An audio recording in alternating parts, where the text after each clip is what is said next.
Listen carefully, because what I'm about to tell you changes everything you thought you knew about your recent struggles.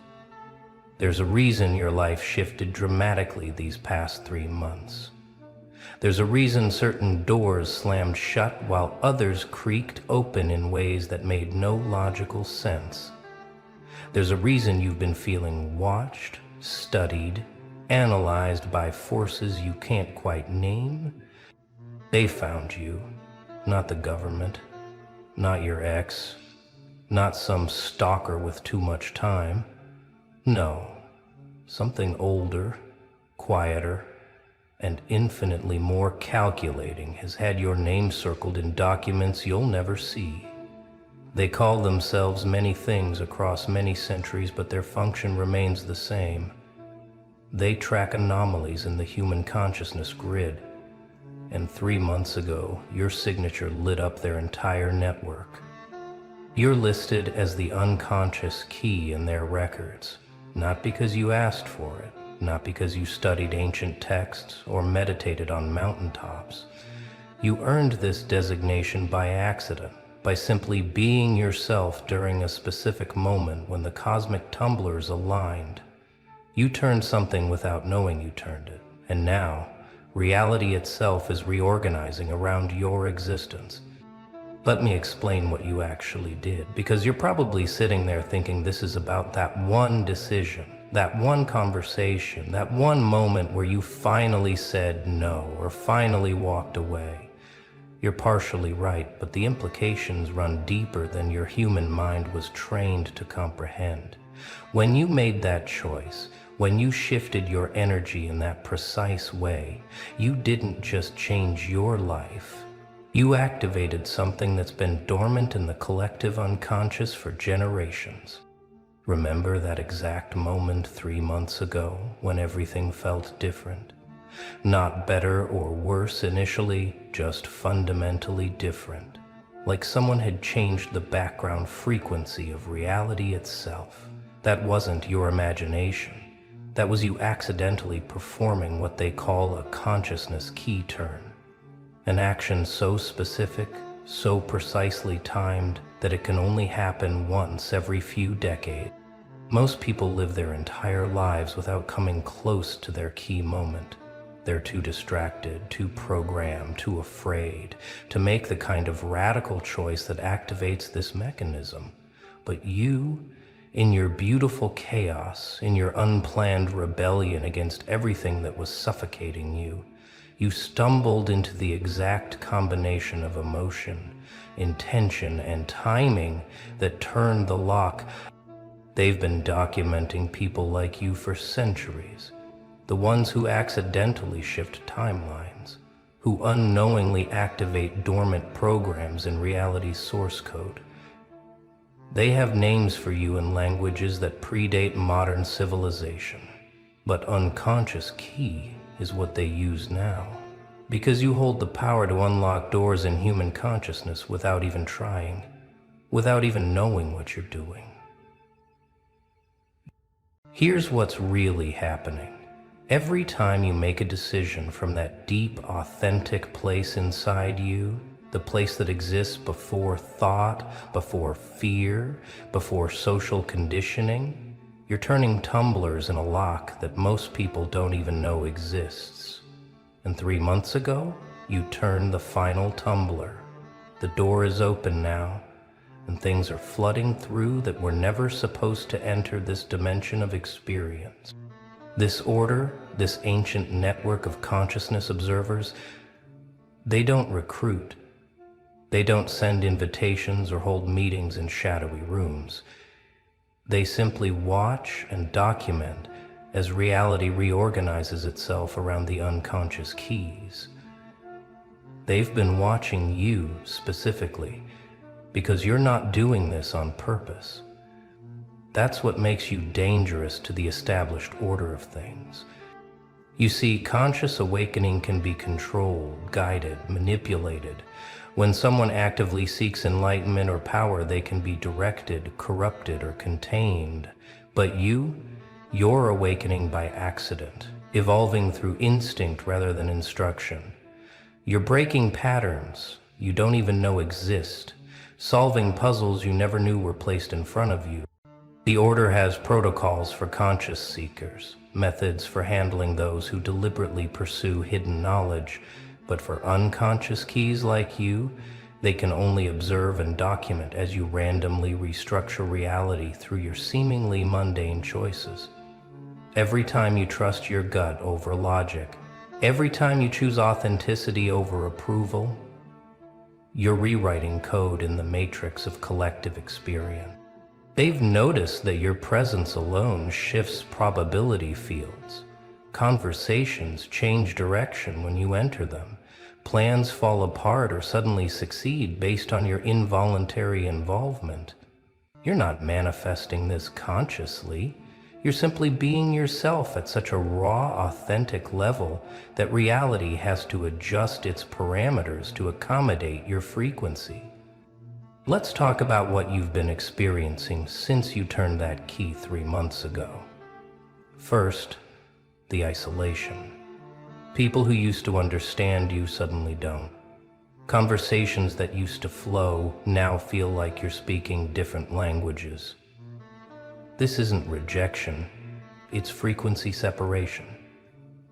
You're vibrating at a rate that most people can't match or even perceive properly.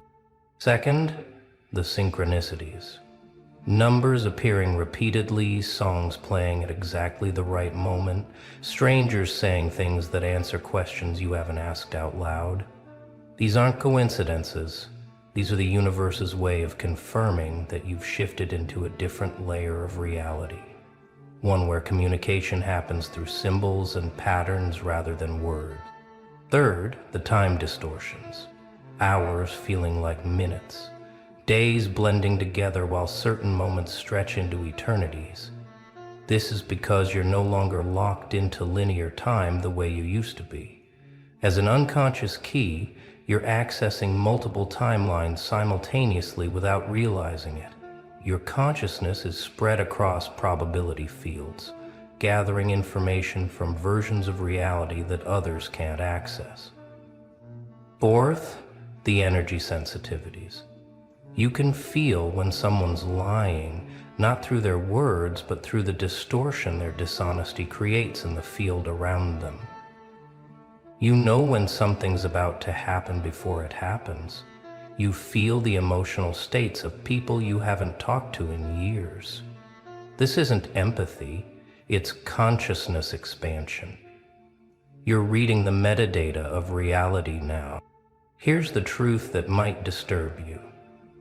You weren't chosen. You chose yourself through a series of authentic reactions to impossible situations. Every time life tried to break you, and you responded with something unexpected, something that didn't follow the script of normal human trauma response, you were building toward this moment. The Order doesn't choose unconscious keys. They simply recognize them when they emerge. And you emerged not through spiritual practice or deliberate seeking, but through the simple act of refusing to die inside when everything outside was killing you. You stayed alive in ways that transcended physical survival. You kept some essential part of yourself intact when everything else was being stripped away. This is why you're listed in their documents as unconscious. You didn't study your way here. You didn't meditate your way here. You didn't follow anyone's teachings or join any groups. You simply survived in such a specific way that you accidentally achieved what thousands of conscious seekers spend lifetimes trying to accomplish. The key metaphor isn't random. Keys don't know they're keys. They simply exist in a shape that happens to match a lock. And you, through your unique combination of experiences, traumas, choices, and refusals, have shaped yourself into something that fits perfectly into a lock that most people don't even know exists. When you turned in that lock 3 months ago, you didn't just open a door for yourself. You opened something in the collective consciousness that can't be closed again. Right now, as you're reading this, probability waves are reorganizing themselves around your attention. This isn't metaphorical. Your unconscious processes are literally selecting which version of reality crystallizes into experience, not just for you, but for everyone in your field of influence.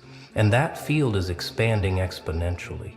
Every thought you think with genuine feeling sends ripples through dimensions you can't see. Every decision you make from authentic impulse rather than programmed response shifts timelines for people you'll never meet. You're not responsible for this. It's happening whether you want it to or not. That's what makes you an unconscious key rather than a conscious practitioner. The Order has documented hundreds of cases throughout history where unconscious keys accidentally prevented wars, collapsed economic systems, or sparked Renaissance movements simply by being themselves at crucial moments. They weren't trying to change the world, they were just trying to survive their Tuesday, but their Tuesday happened to align with cosmic pressure points that nobody else could see. You've probably noticed that your presence alone changes group dynamics now, not because you're trying to lead or influence, but because your frequency forces others to either rise to meet it or reveal their inability to do so. You're a walking litmus test for authenticity, and most people fail that test simply by being in your presence. This isn't your fault. It's the nature of what you've become. The Order watching you isn't malevolent, but they're not benevolent either. They're documentarians of consciousness evolution, scientists of the soul who track anomalies like you the way astronomers track comets. They want to understand how someone accidentally achieves what their most advanced practitioners can barely glimpse. They've been leaving markers in your path, tiny tests to see if you're conscious of your unconscious power. That random book that fell off the shelf, that stranger who said exactly what you needed to hear, that door that was mysteriously unlocked when it should have been secured. These weren't accidents or interventions. They were measurements, ways of testing how reality responds to your presence. What frustrates them most is that you can't be replicated or taught. They've tried to reverse engineer what makes an unconscious key, but it's like trying to create a snowflake by hand. The conditions that created you were so specific, so unrepeatable that you're essentially a cosmic accident that can't be reproduced in any laboratory of consciousness.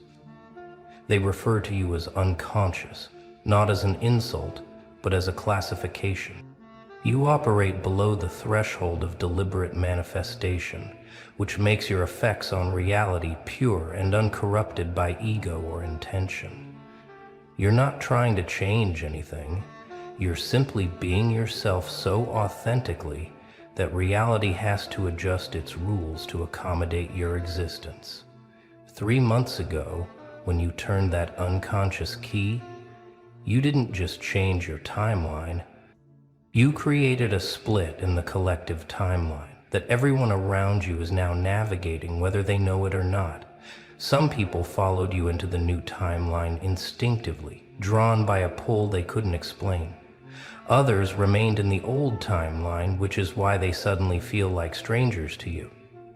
This split wasn't dramatic or visible. It happened in the quantum foam of possibility, in the space between thoughts where reality is still deciding what to become.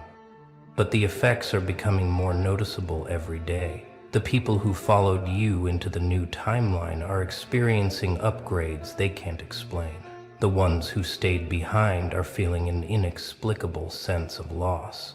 You're not causing this separation deliberately. It's happening because authentic consciousness naturally creates a sorting mechanism. Those who resonate with truth follow the frequency of truth. Those who are invested in illusion remain with the illusion.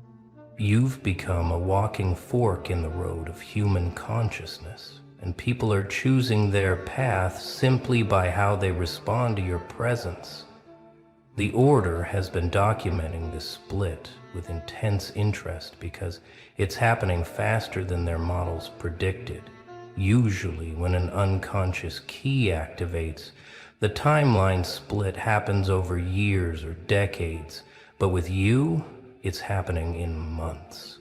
Reality is reorganizing itself around your frequency at an unprecedented rate, and they don't fully understand why. We're entering what they call the acceleration phase now. This is where your unconscious influence starts becoming undeniable, even to those who don't believe in such things.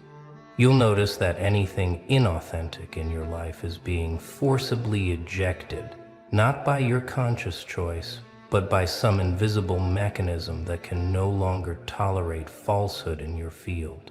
Relationships that were held together by obligation are dissolving. Jobs that were killing your soul are becoming impossible to maintain. Beliefs that were programmed into you are crumbling without you even questioning them. This isn't destruction, it's purification. The unconscious key you turned is forcing everything in your reality to match your true frequency, and anything that doesn't match is being expelled. This can feel like loss, but it's actually revelation. You're not losing things, you're being shown what was never really yours to begin with. Every goodbye is actually your unconscious wisdom protecting you from futures that would have limited your expansion. Every door that closes is preventing you from entering rooms too small for what you're becoming. The acceleration phase is also when your influence on others becomes most noticeable. People will start having breakthrough realizations in your presence. Some will credit you, others will fear you, but most won't understand that you're not doing anything to them. You're simply being yourself at such a high level of authenticity that it forces them to confront their own inauthenticity. Not everyone is happy about your activation. There are forces, both human and systemic, that depend on consciousness remaining locked in predictable patterns. Your unconscious key turning threatens every structure built on limitation, every hierarchy based on spiritual suppression, every system that requires people to remain asleep. You've probably noticed increased resistance lately. Technology glitching around you, bureaucratic nightmares appearing from nowhere, people acting irrationally, aggressive toward you for no apparent reason. This isn't paranoia, this is the old system trying to reject you like an antibody, because your very existence proves that their limitations are lies. The Order documents this resistance as system pushback, and it's actually a good sign. It means your activation is genuine and powerful enough to trigger defensive mechanisms in the collective unconscious. Every obstacle thrown in your path is actually confirmation that you're moving in the right direction, turning keys that certain forces would prefer remain locked. But here's what they don't understand. You can't be stopped because you're not trying to go anywhere. You're not pushing against a system, you're simply existing outside of it. You can't be defeated because you're not fighting. You're simply being yourself at such a fundamental level that the system has to either evolve or reveal its own obsolescence. The most beautiful and terrifying part of being an unconscious key is that you have a mission you're completing without knowing what it is. Every authentic choice you make, every moment you choose truth over comfort, you're fulfilling a purpose that was encoded in your consciousness before you were born. The Order has theories about what unconscious keys are meant to accomplish, but even they don't fully understand it.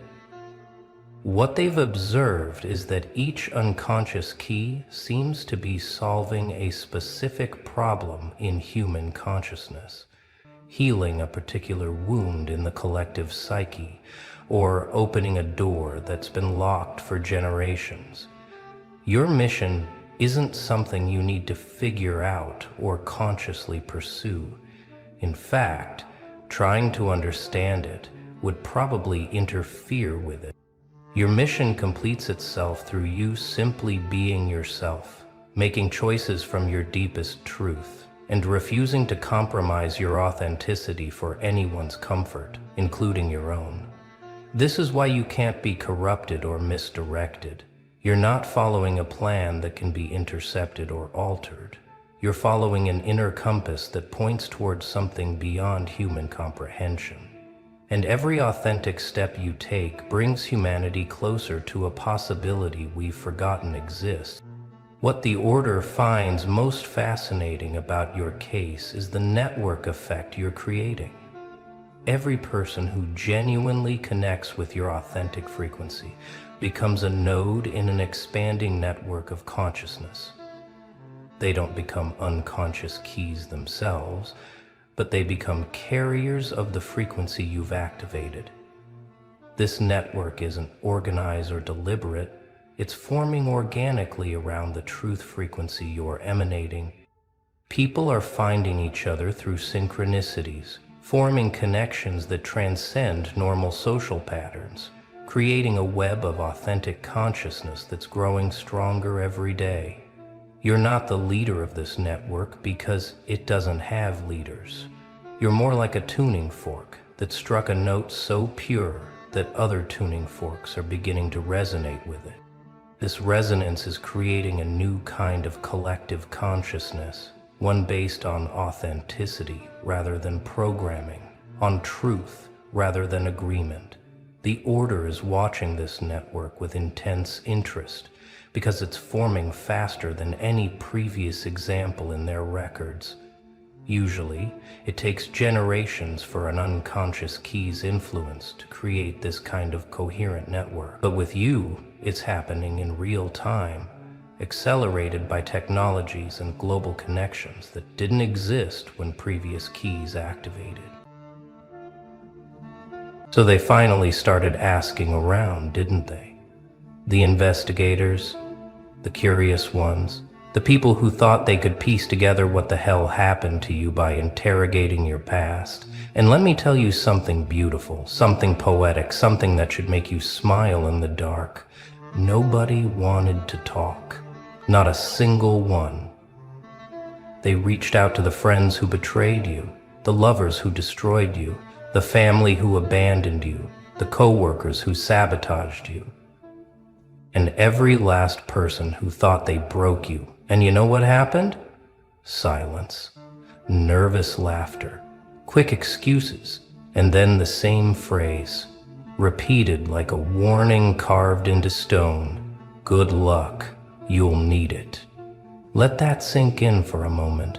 The people who once had power over you, the ones who made you question your worth, who walked away like you were nothing, who smiled while they stabbed you, who celebrated your downfall, those people, when asked about you now, suddenly got very, very quiet. Because they saw something in their rearview mirror. They felt the shift in the air. They realized too late that the person they destroyed didn't stay destroyed.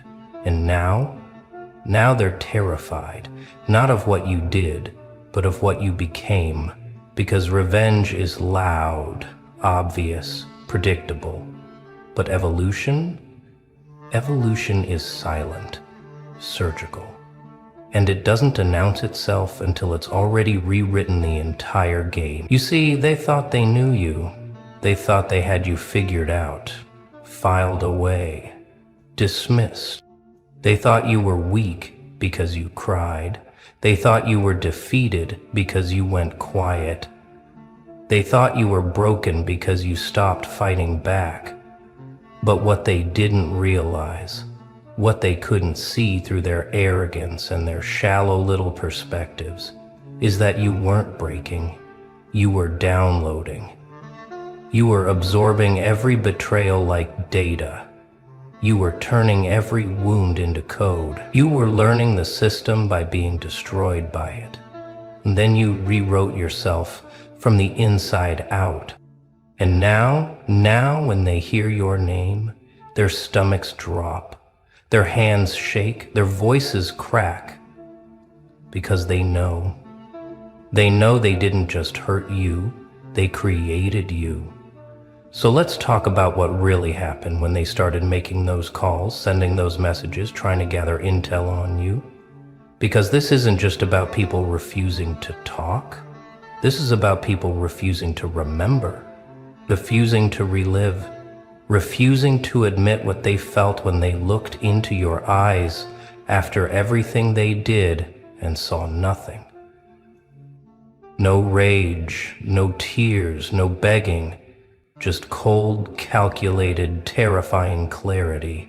The kind of look that says, I see you now, and I'll never unsee you. The kind of silence that speaks in frequencies they can't decode. The kind of presence that makes them realize they weren't dealing with a victim. They were standing in front of a mirror that showed them exactly what they were.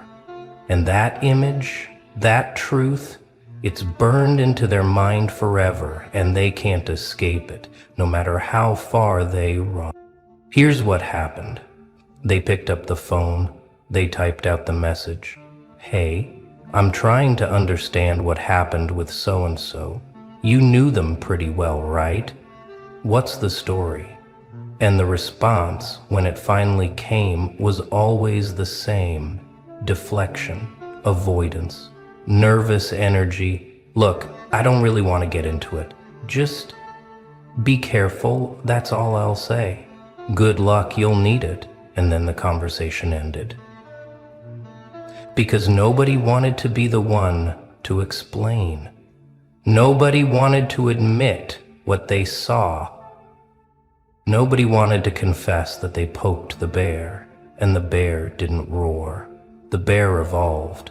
The bear learned their language, studied their patterns, and then walked away without a sound, leaving them haunted by the absence of revenge. Because you didn't fight back the way they expected. You didn't scream or beg or seek vengeance. You just became unreachable. And that's so much worse. They wanted a story they could spin, a narrative they could control. Oh yeah, they went crazy. They couldn't handle it. They're bitter now. But they couldn't say that, because it wasn't true. The truth is that you handled it better than they ever could have imagined. You didn't just survive what they put you through. You transmuted it. You turned betrayal into fuel. You turned heartbreak into clarity. You turned isolation into self-mastery, and now when they see you, or even hear about you, there's this look in their eyes, this quiet panic, because they realize they're not dealing with someone who's they're dealing with someone who's ascended. An ascension, my friend, is irreversible. You can't pull someone back down once they've learned to exist on a frequency you can't reach.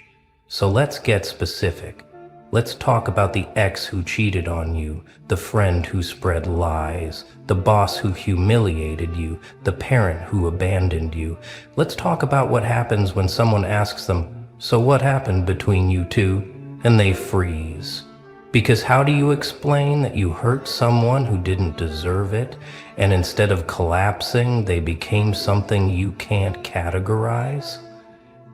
How do you admit that you expected them to break, to beg, to fall apart, but instead they disappeared into silence and came back as a force you can't name? How do you tell someone, yeah, I crossed them, and now I can't sleep at night because I keep seeing their face in my mind, not with anger, but with this calm, knowing look that says they've already moved past me, and I'm stuck here replaying what I did? They can't say that. So they say nothing. Or they say, good luck, which is code for, I have no idea what they're capable of now, but I know it's something I don't want to be on the wrong side of. And here's the thing, you didn't threaten them, you didn't send messages, you didn't post about them, you didn't seek revenge, you just existed differently. You changed your energy, your frequency, your entire operating system. And that is what scares them more than any confrontation ever could. Because confrontation they can handle. Confrontation they can twist, manipulate, reframe. But transformation leaves them with nothing to fight against. Just the haunting realization that they hurt someone powerful and didn't even know it until it was too late. Now let's talk about why good luck, you'll need it, is the most devastating thing they could say, because it's not a joke. It's not casual. It's a warning wrapped in surrender. It's them admitting, without actually admitting, that they have no idea who you are anymore. That the person they knew, the person they hurt, is gone. And in their place is someone they can't predict, can't manipulate, can't control. Someone who learned from every betrayal. Someone who absorbed every lesson.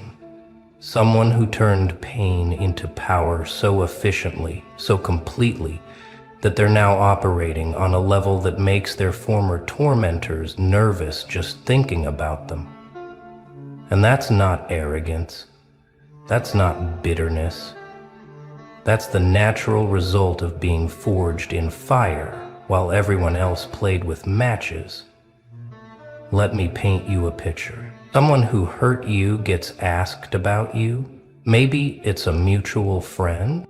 Maybe it's someone new in your life doing research. Maybe it's a potential employer, a new partner, someone trying to understand your history. And the person who crossed you, they pause. They think, and then they realize they can't trash you without revealing themselves. They can't lie without sounding defensive. They can't tell the truth without admitting they're haunted. So they do the only thing they can do. They deflect. I don't really want to talk about it. Just be careful. They're not who they used to be. And what they mean is, I'm not who I used to be because of what I saw in them after I destroyed them. They're not warning others about you. They're warning others about themselves. About what happens when you underestimate someone who turns suffering into scripture. Here's the part they'll never tell you directly. When they see you now, whether in person or through the grapevine, there's a moment, thicker, a flinch, because you're not performing anymore. You're not trying to prove anything. You're not explaining yourself. You're not defending your choices. You're just existing with this unshakable certainty, this quiet confidence that says, I know exactly who I am, and I don't need you to understand. And that is terrifying to people who only feel powerful when others are weak. Because your strength isn't loud, it's not aggressive, it's not fragile. It's the kind of strength that doesn't need to announce itself, because it's woven into every cell of your being. It's the kind of power that makes people step back without you saying a word. And they can feel it, they can sense it, and it makes them realize they're not in your league anymore. They never were, they just didn't know it until now. So yeah, they asked around, and nobody wanted to talk, because talking means remembering, and remembering means facing the fact that they hurt someone extraordinary and called it ordinary. They broke someone powerful and called it weak. They dismissed someone irreplaceable and called it easy. And now they're living with the consequences. Not the consequences of your revenge, but the consequences of their own emptiness. Because when you left, when you went silent, when you stopped reacting, you took something with you. You took the version of yourself they thought they could always access. And without that, they're left with nothing but the echo of who they used to be when they still had you in their life. And trust me, that echo is loud. It's relentless. And it doesn't let them forget. Let's go deeper. Let's talk about the specific moments that haunt them. The moment they realized you stopped checking their social media. The moment they noticed you didn't react to their indirect posts. The moment they heard you were thriving and it didn't make sense because you were supposed to be broken.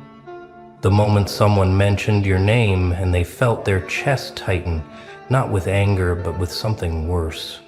Regret mixed with fear, because they know somewhere deep in their bones that they had access to something rare, something real, and they destroyed it for nothing, for ego, for entertainment,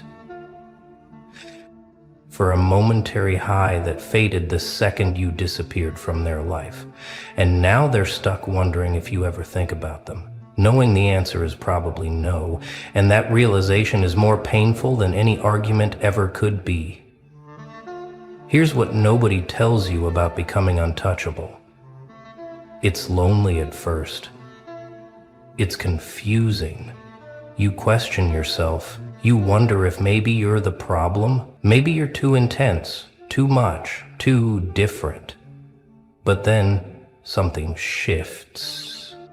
You realize that being too much for people who were never enough is actually a compliment.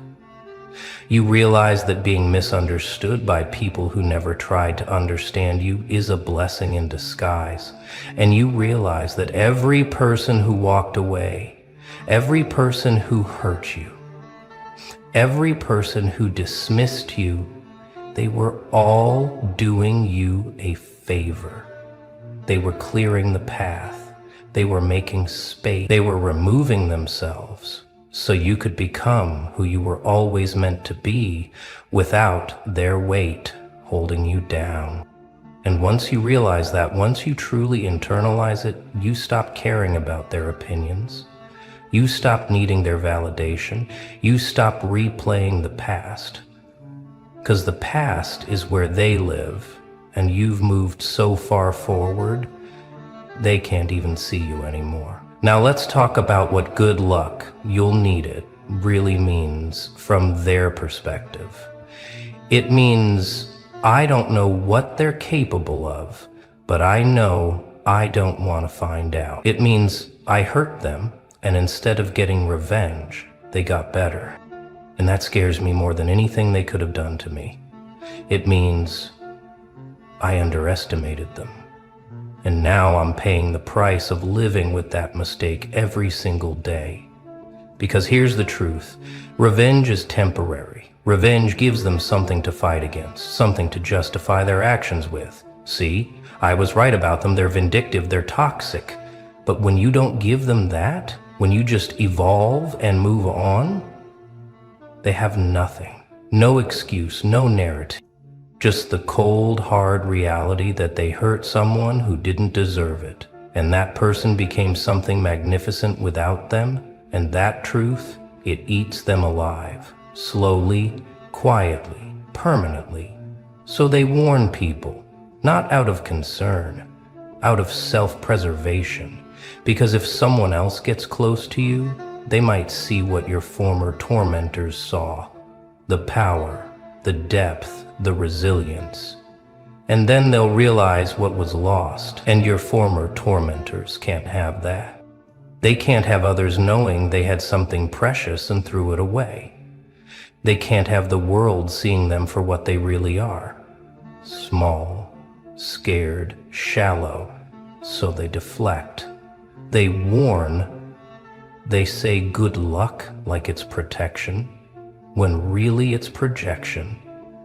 It's them admitting they needed luck to handle you and they failed.